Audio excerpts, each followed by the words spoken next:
And good morning, everybody. My name's Dave Lynch. I'm the city manager here in Newton Falls, Ohio, and thanks for tuning into our morning COVID-19 briefing. We've been doing these for a few weeks now, Monday through Saturday. We take the day off on Sunday, but the point is, right around 7:30 every morning, we do these briefings live on Facebook, YouTube, and of course on Spectrum, channel 1023, live every morning, just to give you a very brief summary of what's going on in Newton Falls. You know, in the state of Ohio, folks are tuning into the governor's press conferences to get real information with reference to what Dr. Acton is saying. And of course, the president's task force, which sort of is on and off, but still we have federal authorities giving us instructions. Pay attention to that information. However, I thought it was important for all of us in Newton Falls to see how our businesses are coping, and we're all learning a little bit more about how to deal with the dynamics of the new COVID-19 environment, especially with the way things have been changing over the last few weeks as new directives that are, for lack of a better term, helping us to loosen things up in terms of our economy and our businesses goes forward. Well, one of the things that I've talked about is that information is king. And that's what helps guide us. And that means not putting our heads in the sand in terms of information that is maybe extraneous to what the governor has told us. And that doesn't mean we shouldn't pay attention to what the governor is saying and Dr. Acton is saying. But what it does mean is the best informed citizen in public is someone who has all the information. Then the citizen can make their own decisions. So one of the things that we're about to talk about to some extent with our first guest reminds me of the story of the emperor's clothes. And everybody knows that story, that everybody in the kingdom was afraid to tell the truth that the emperor's brand new clothing is actually no clothing at all. The emperor's naked. But because out of a sense of fear of recrimination and retribution, nobody will say anything except for one little boy who tugs on his mom's coat and says loudly, "Hey, the emperor's naked. He doesn't have any clothes." And of course, everyone's horrified, but it dawns on them that this little child is speaking the truth. Well, we have our first guest who is not a little child, but what he is he's an independent investigative reporter. And he's been getting traction throughout the state of Ohio and also nationally because he uses his own eyes and his own ears, and he tugs on his mother's coat and says, there is information in Ohio that Ohioans need to know and people nationally need to know so that we can be informed. He doesn't have an axe to grind, except for the fact that he's out there letting us learn more independent information. And that is independent investigative reporter from WFMD in Mansfield, Jack Winger, on our live line. Good morning, Jack. How are you? David, I'm super fantastic. Thank you for having me. It's great to talk with you and, of course, the folks of Newton Falls. Yeah, well, thank you so much for coming on. I've been working on this for actually trying to get a hold of you for a few weeks because I first learned about you from one of our residents by the name of Brian Kropp, and I've been following the things that you've been saying on your live Facebook broadcast and especially an article you wrote recently. But I guess before I get into the meat of that, what launched you onto, to some extent, what some might call a crusade? Now, I know you don't have an axe to grind in terms of personal motivation of any kind of bringing some kind of riches or grandeur to yourself, but what got you onto this? Because, you know, a lot of folks in the media seem to be hesitant, quite reticent when it comes to questioning what's coming out of Columbus. That's a great question, and it's one I've been asked a lot. I've spent some time with news organizations, but what really lit my fire here, it's really two things, and I was talking to someone about this yesterday. Number one, it's my 7-year-old daughter, and I really genuinely believe that she has a right, and I have a right to afford her that right to grow up in the freest, greatest country in the world that I was able to enjoy as a kid. And I don't want to sound melodramatic, but I think we're not far away from a time and a place where we would look back if we didn't make the right decisions and go, oh my goodness, do you remember how it used to be? So that's my passion point. I want to make sure that she inherits a world that was better than the one I inherited when I was a child. But the thing that my only dog in the fight is truth. And like you and many others, I've sat through and listened during the press conferences, and I've gobbled up a ton of information.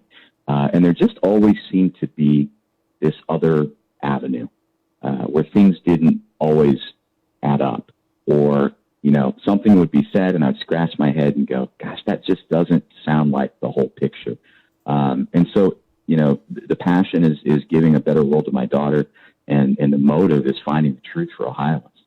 Yeah, well, Jack, you've developed a lot of different themes over the last few weeks, but I want to focus in particular right now on an article you published just a few days ago, and it had to do with true data that the governor's office was not accessing, and maybe to some extent was ignoring. What's that story about? And by the way, folks, take a look at that article when you get a chance, and you'll see what Jack was talking about. It is a long article, but you have to read through the whole thing.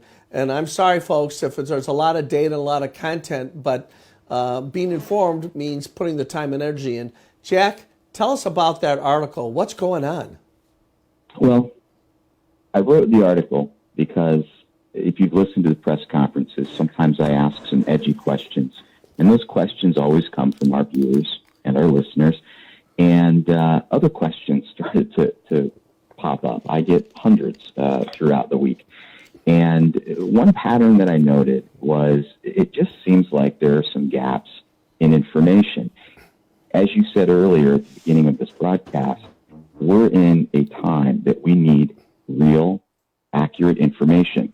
We've been told that the governor has said, look, if we get above an R naught of 1.2, for example, alarm bells are going to go off and we may have to roll things back. Well, if information is going to drive whether or not we can go to work, whether or not we can go back out, in open spaces and come out of our homes, then it's incumbent upon them to make sure that that information is accurate. So I put together this investigative report, and I go through the backdrop, how we got to where we are, and then several of the data points that I just have questions about.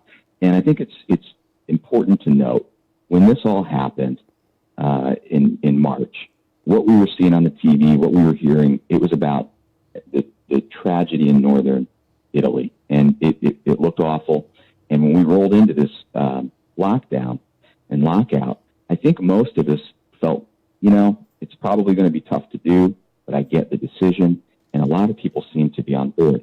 But where it kind of started to go awry in the beginning is, if you remember the modeling was based on an Imperial College model from epidemiologist Neil Ferguson, and that model ended up being exponentially incorrect. It was predicting, I think, 60,000 or 62,000 new cases a day at one point.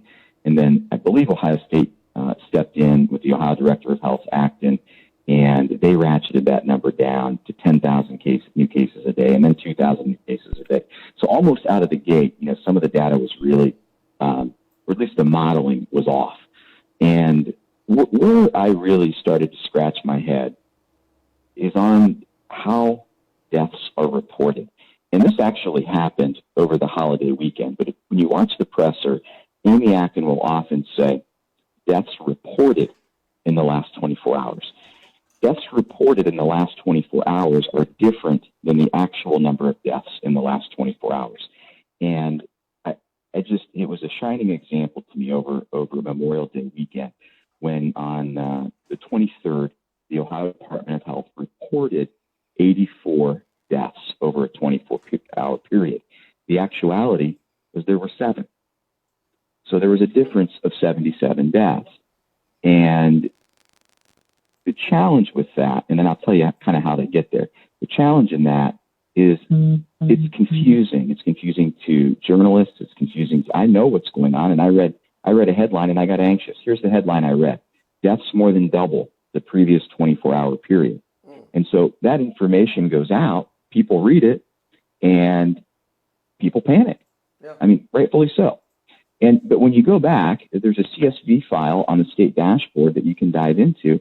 We're talking about a difference of 77 deaths. Now, here's why that happens. Because they report those deaths in one day, and they may go all the way back to the beginning of this pandemic, March, January. So that's just one small example. And I'll pause there because I'm sure you have some questions. Yeah, no, I appreciate that because the numbers can be misleading if they're stated, especially in the headline, the way you've described it. One of the other data points that was striking to me in your article was the fact that the state of Ohio at one point was saying, my gosh, we've got a certain percentage of deaths emanating from nursing homes, and it was I'll call it a modest percentage, I think around 20%. And then your article demonstrated the fact that the real number was closer to 79 or 80%.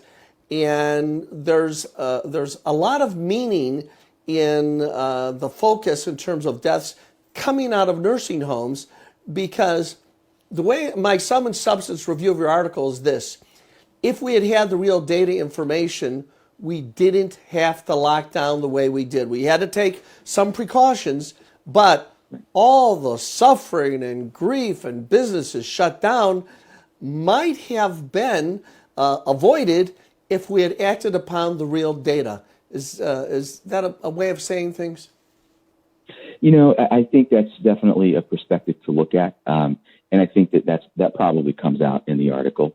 And I think you hit the nail on the head with the premise that, look, if we had the real data, if we had all the data, and you mentioned nursing homes. Look, 2 weeks ago, Amy Acton estimated death rates in nursing homes were about 20%. I think she said 22% of the overall death toll. And a reporter said, well, wait a minute. We know that you started reporting them April 15th, and just from April 15th forward, we're calculating 40%. Well, at that point, it was actually 69. And then on May 21st, confirmed deaths in nursing homes totaled 79%. And here's why the interesting part about that is they were actually segregating data on nursing homes and prisons. But what's just startling to me is that there was not the understanding of how high the death toll was, the percentage of it. And when you think about that, and you really, you figure out, all right, we're talking about congregate living and nursing homes. We're talking about 1% of our population, less than 1% actually of our population. And in less than 1% of our population, we're getting almost literally 80% of, the worst outcome. And so I mentioned that's the most immobile part of our population. They're residents in nursing homes. That you can identify where they are. They're not going anywhere. You can go there. You can test them, and you can treat them. And how we didn't understand that there were that many deaths coming from the nursing home. The information was published, but it wasn't accurately published. But then, two, why didn't we, use a scalpel instead of a wrecking ball with policy? I mean, if you know that 80% of something is coming from 1%, doesn't it make sense then to laser focus on that segment and solve the problem? And here's the example I give, and then I'll be quiet again. That's right. If you're a first responder and you show up to a scene, and there are five people that have had just been in an accident, 4 of them seem okay. One of them might be injured. The other one is in critical, near fatal condition and is bleeding out. Now, do you know what a first responder's trained to do? They're trained to go over to that person who's in critical condition and bleeding out and put a tourniquet on that person and save that life.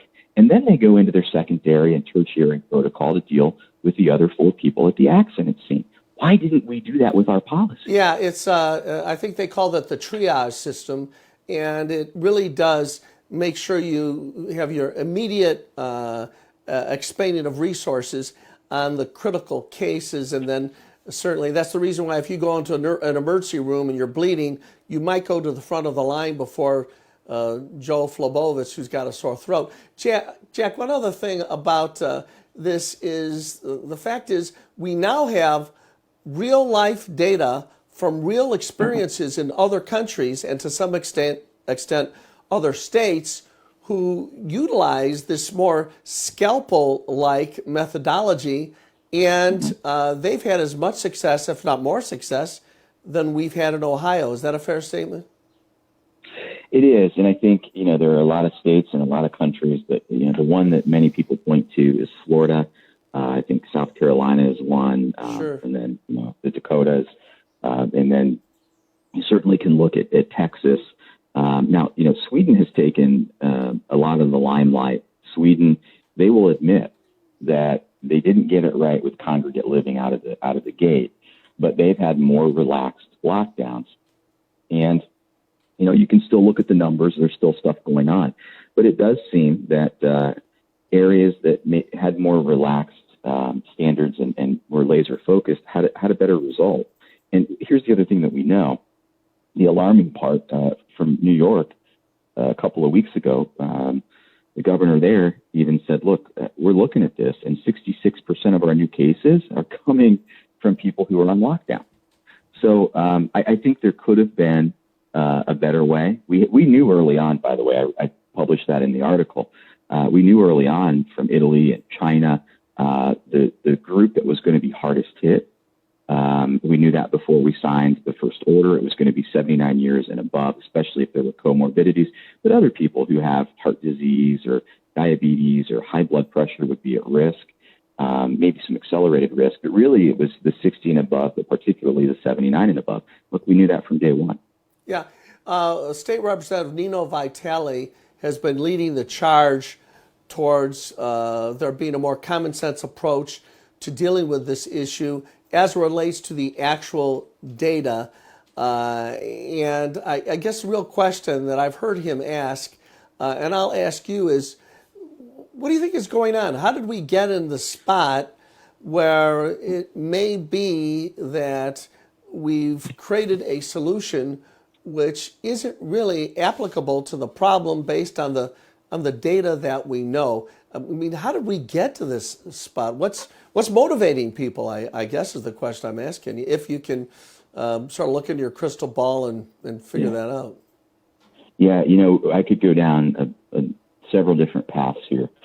But what I'll say is this. I've always wanted to give the administration the benefit of the doubt. Sure. I think the thing that they may struggle with, and, I'm speaking for DeWine and Acton and Husted, and it's hard for me to do that because they're all individuals and they all have their own drivers, Sure. to behavior. But we all struggle with confirmation bias. We all struggle with, hey, I think this, and so now I'm going to try to prove it. The guy who came up with the Imperial College model, he's whiffed multiple times in his life, and he's stuck with models.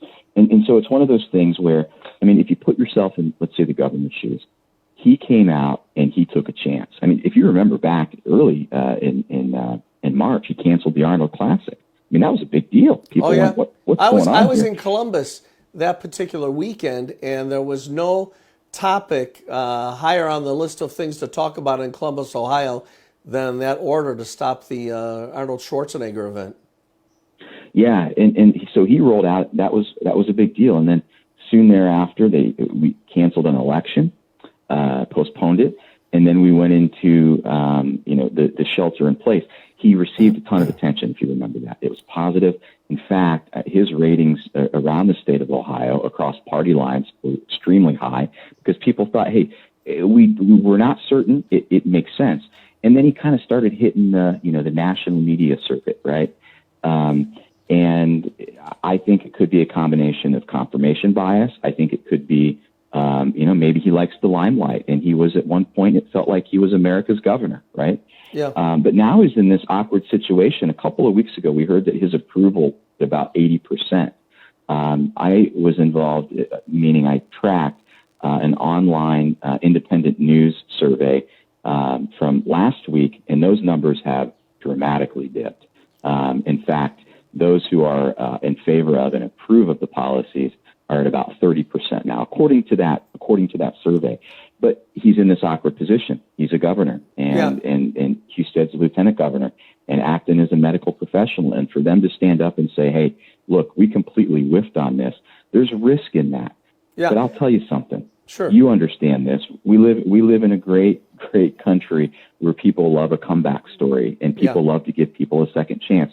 If he were to stand up today and say, "Look, we really we really kind of messed up on these things. We're going to try to turn around the Titanic and make this right. You know, I can't speak for everybody, but I think most Ohioans would go, you know what, we're on board with that, Governor. Let's do it. Yeah. Right now, there are a lot of people who are fed up with the fact that they feel like the policy does not match the current situation. Well, you know, it's interesting you say that. They're concerned about the policy not matching the situation because I'm going to quote a little bit Judge Eugene Lucci in the case of the physical fitness exercise locations versus Dr. Acton. In granting a temporary restraining order, in paragraph 37 of his decision, he describes Dr. Acton's actions as arbitrary, vague, and capricious. And this is from a guy who wears robes and is judicious because he's a judge, and yet use language like that. Did that cause people to raise eyebrows when they saw that language? You know, from where I was sitting and what I was seeing, it absolutely did. It was almost a celebratory type of moment, particularly for business owners, particularly for people who have felt like the policy didn't match the data. And, you know, the other thing that he said along the lines of what you just shared, which, by the way, I love what you read there. He also said the director, Acton, has no statutory authority to close all businesses, including the plaintiff's gyms. She has acted impermissibly, arbitrary, you're right, unreasonable, in an oppressive manner without procedural safeguards. Yes. I mean, he said all businesses. She stepped over the line with all businesses. And, you know, on the 21st, the governor kind of shrugged it off and said, well, you know, basically they've just made us accelerate things 6 days. No, they said that it was arbitrary, unreasonable, and oppressive, and there was no authority to close all businesses. All businesses mean all businesses. So I'm really curious about how this is going to continue to extend. The problem is, as Nino would say, he calls them this. He calls them the goon squad. These are the people that are going to come out to your business, particularly if you're a restaurant or a bar, and make sure that you're in compliance. And my understanding is, based on some really strong language the governor used over the past couple of weeks, they will give you a citation. It could be an administrative infraction. It could be a criminal infraction. Look, you could lose your business license. We know that you could be facing a $750 fine, 90 days in jail. That's all pretty serious stuff in light of the fact that a judge in Lake County said what he said. And again, to me, that's just blatant disregard for the judiciary. By the way, it happened the night before the election, if you remember. Judge Fry out of Franklin County said, we're not going to postpone this. Yeah. And so what they did was they pulled a legal lever by having Acton say that, no, we can't have that. It's an emergency situation we're in, and it's unhealthy for people to go to the polls and vote. Yeah, Judge Fry and Judge Lucci, by the way, have reputations as being very strict law and order judges. In other words, they do not take lightly the concept of telling folks that a higher authority in Columbus lacks the right to do some of the things they're doing. So I was especially, it made an impression on me that Judge Fry and Judge Lucci, who have these reputations, came out, and they're very pensive, deliberate, thoughtful judges. They're well known for opinions that are not these just one-line opinion saying follow my order. They tend to develop very fully the argumentation of the parties and to cite the law that's involved. In fact, what Judge Lucci wrote to me was reminiscent of kind of what happened in Wisconsin. Well, I guess the question that I've been asking myself is, if we really do rely on the accurate data, we've got the opportunity, I won't say the terminology reverse course, but maybe to modify the draconian nature of the things that are being imposed. Do you see a little light at the end of the tunnel in terms of the state administration modifying its approach to things, Jack? I'm still kind of reserving judgment on that. And I'll say a couple things on that. One, we hear that the economy is 95% open, and it's not. There are still restaurants and businesses and shops that cannot open because they cannot comply. And by the way, if you're a restaurant and you have to be cut down to 50% capacity, that's not 95% open. That's 50% open. And when you have servers who are relying at 50% of their income on a tip, and now you've cut their ability to produce income in half.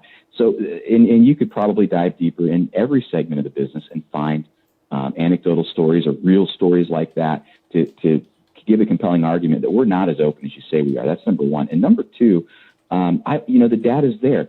If people had really, if they'd given credence to what they discovered a couple of weeks ago, I think we'd be in a different boat. I tried to do that a little bit. And what I'm talking about is we know that this was here in January. Over Memorial Day weekend, the state CSV file actually had a case posted indicating that this was here, when I say this, COVID-19, in December. So thinking about that, what if it was December? Some people in my area, Richland County, Ashland County, think this was here before Thanksgiving. But let's just go with the data that they have. This was here in January and February and into the end of March with an R naught, or a contagion factor of 2.5 to 5. So it ran unmitigated for almost 3 months. We didn't have hospitals that were over capacity. We didn't have massive numbers of deaths. We didn't have the spike that they told us out of the gate that we were going to have. And look, they said out of the gate, we're going to try to flatten this curve of 62,000 new cases a day, which, by the way, that stuff, and then when they revised it down to 10, it accounted for the measures. And we never even came close. And the social contract they gave us in the beginning, because DeWine used that word a lot, was flatten the curve and build capacity. And what they thought was going to happen in the beginning never even came close to happening. And now we're 11 weeks in, and the noose and the lockdowns are tighter. It just doesn't make sense. So I don't know. To me, it doesn't make sense that we are as slow rolling out of this lockout. And it doesn't make sense that there are, given the data that we have about the spread and contagion and who it affects, it doesn't make sense to me that we have strapped businesses with these policies and with these mandates. But I'm a reporter. I'm going to stay off that side of it. But, Sure.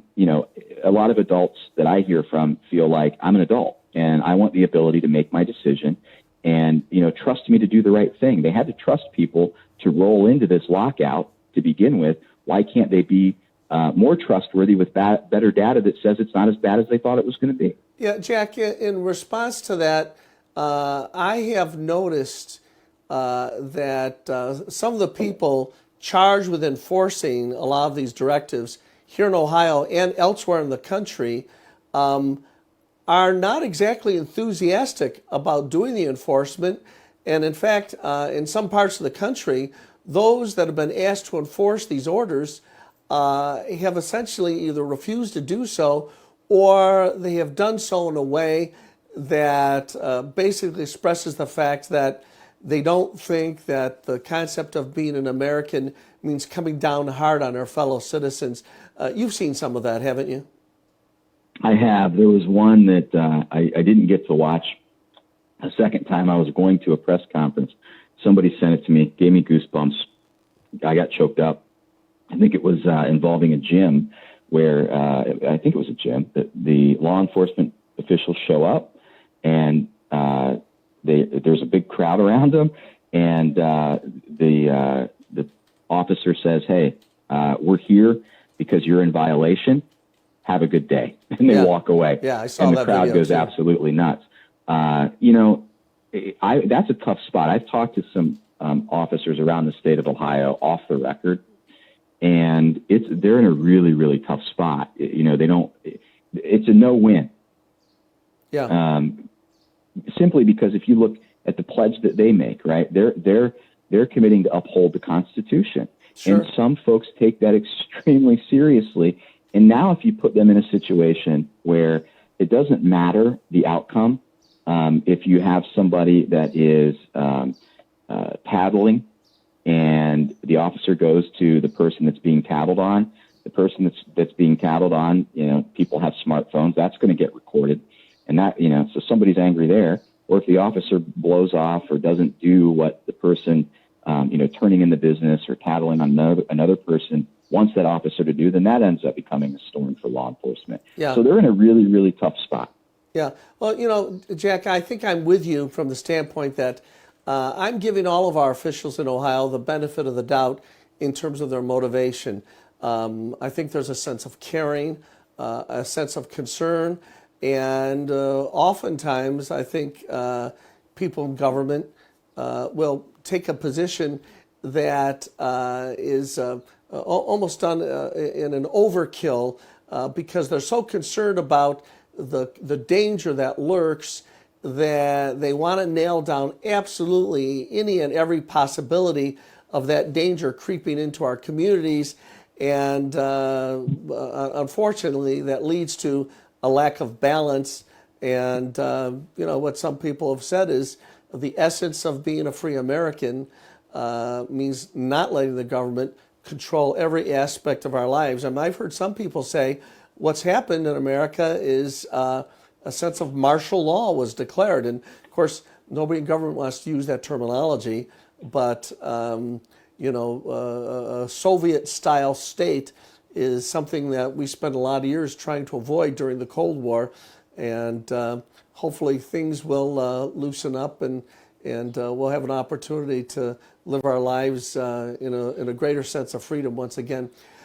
Jack, thank you so very much on behalf of the citizens in Ohio, on behalf of folks all throughout the country.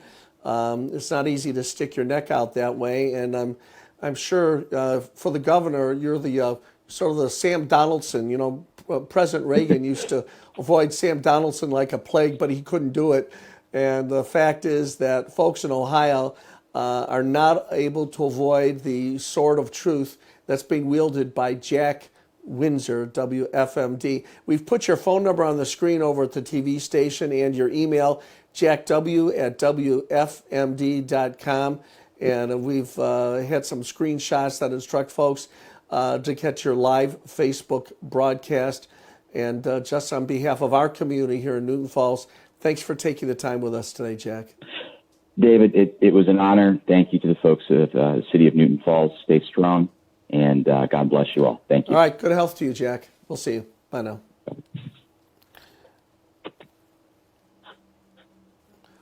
Well, folks, if that wasn't an exchange, by the way, that's probably the longest broadcast that we have had, but maybe in some ways the most important. I want to again thank one of our citizens, Brian Kropp, who's called a lot of this information to my attention.